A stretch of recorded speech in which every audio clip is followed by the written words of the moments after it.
How's it? How's it? Alright, so what's up guys? Welcome back to the channel. Today we have a brand new X1 20D S-Drive. Right, we just picked this thing up. We've had it for the weekend to do some photos and stuff. Brand new. It's only got about 400 k's on it.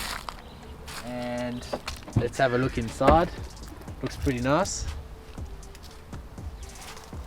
Yeah, very nice. Very nice. Yeah, very nice. Very nice, very nice. Very nice, as you can see it's ours because we've got the keys. So I've had a lot of fun with this thing.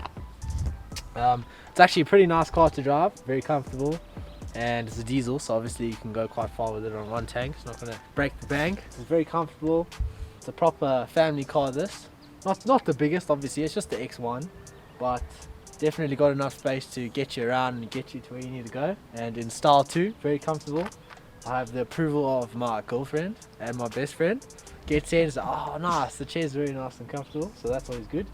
Let's move around to the back here. We have the boot. You push a button and then opens the boot for you, so you don't have to worry. You don't worry about what's in the back there. That was just for a shoot. Wait, we have to actually sort this out nicely. Anyway, so as I was saying, brand new. It's obviously got the protective covering up for the sills, and then obviously once again you don't want to close it yourself, because I mean that's what a cheap person does. So you push the button to close. Very fancy, very convenient. You know, you don't have to be strong to close the boot. Yes, so let's move here into the front of the car. Passenger side. So you open the car, you're greeted with a nice dirty floor. Oh jeez. Nice soft leather most places. Got some of the brushed metal finish over here. And then as you familiarize yourself with the typical BMW interior, very delicious. Very nice. Very nice. If you want, we can have a look in the back of the car, and it's the same as the front, just minus the steering wheel on the screen. Yeah, very nice. Then the typical luxurious BMW finishes, as you could expect. Hey, so we have nice mood lighting. If you look underneath the door trims there, you'll see it's a lovely blue color, I think. Alright, so ladies and gentlemen, let's be a gentleman. Open the door for the lad, and let's go for a drive. Right, so we get in here, sit in the chair, obviously, open this thing down here, put your key in, okay, sanitizer, very important. Next, push the brake in, start stop button, push that in. Right, now this is called the gear selector, right? I'm sure you are very familiar with this. Just a normal automatic, so with the brake in, pull it down to drive, handbrake off. So as you look towards the front of the cabin here, we have a very familiar little interface over here. The nice, fairly new dials and such. Obviously you have your infotainment system here in the middle of the car, which you can display your maps, your navigation, find out what the weather's like today, obviously if you don't have it on your phone already. And we can check, okay, cool, change the settings of the car, always nice. Interior lights, speed, parking, vehicle status, driver profiles, you know, all of that good stuff. Anyway, ladies and gentlemen, let's take off for a drive here. Actually first, safety first, always very important. Seat belts, there we go. The seat belts of the lad. There we go, VirtuallyVids representing today. So ladies and gentlemen, this is a second of many. The previous car that we did have was the 4 Series, the new 420R. Lovely car, but unfortunately we're enjoying it too much to take any videos for the channel. But obviously now we've learnt our lesson, and today we are taking the new X1 20D S-Drive for a drive. So as you can see now, we are in eco mode as presented to you by the screen in the front on the infotainment system, and we can just cruise around, you know, nothing to see here. I mean, eco mode is very efficient obviously, and everything slackens off. The suspension is nice and soft, the steering is nice and loose and wavy, you know, everything that you need from a nice relaxing drive, taking the kids to school, heading off to the spa or Woolworths depending on where you shop, or even Checkers maybe. So yeah, at the moment we have half a tank, so yeah, it should be good for at least. Let's hop over to comfort mode and find out. So just under half a tank, we should get about 306 Ks. So if you work that out, maybe you'll get about 700-800 Ks of a tank, depending on how you drive, realistically. So yeah, then we slap it into sport mode. Obviously everything gets more stiff. The steering is tighter, and if you put your foot down, you just go, which is always a good thing.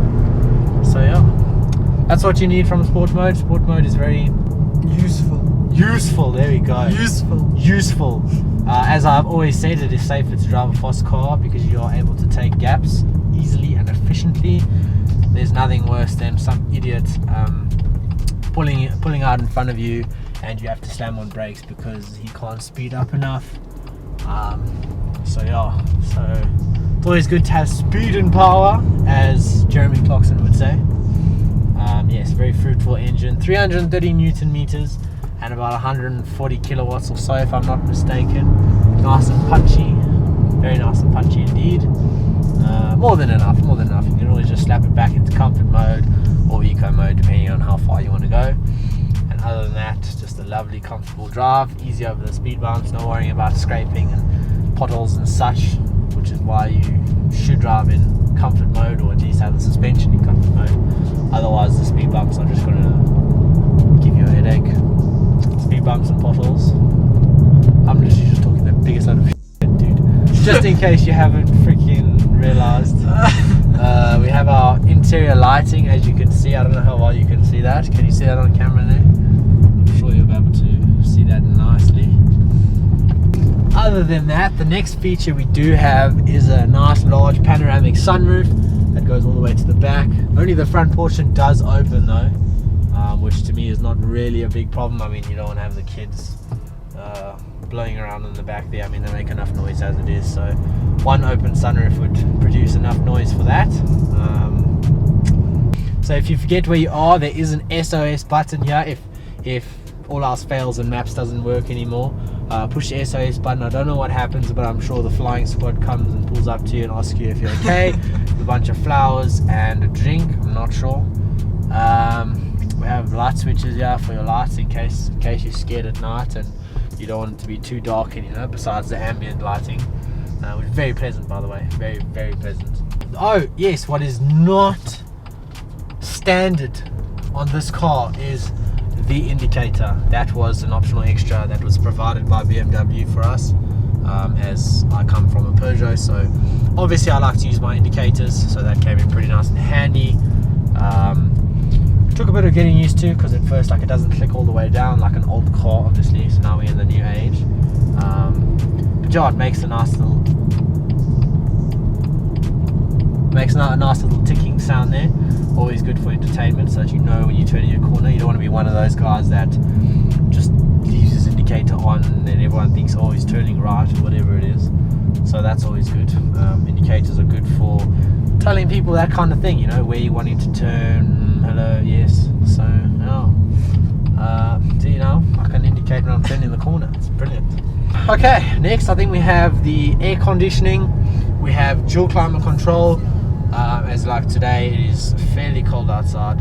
It's about 18 degrees outside, and I'm sitting with the aircon on, and my girlfriend was in the car. She had the heater on 28. Very convenient. Otherwise, normally, obviously, I'd lose that argument and the heater would be on. So at least that way I do not have to suffer, which would not be very good. I wonder who would watch this, dude.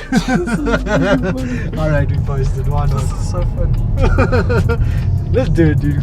Comedy channel, reviews on the call. What else can we talk about? There's Bluetooth, there's Apple CarPlay and Android Auto. Yeah. Volume control, that's always very important for when you have audio. I don't know if this thing has, no it doesn't. I think it's got speech recognition. It does actually. So you say, okay, you want to go to the maps, address input, say address. Please say the house number, followed by the street and the town. Santon. Santon was selected.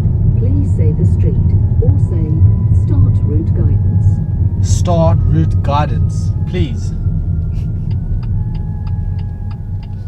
Route guidance has been started. Hey! So now we may leave and go to Santon, wherever in Santon that might be. So, yes, so now we know that the infotainment system does indeed work and that maps takes you to the right place.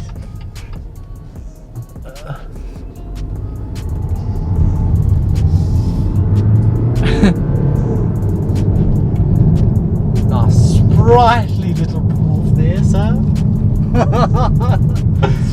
Oh. Listen, serious, it is an absolute joy to drive this car.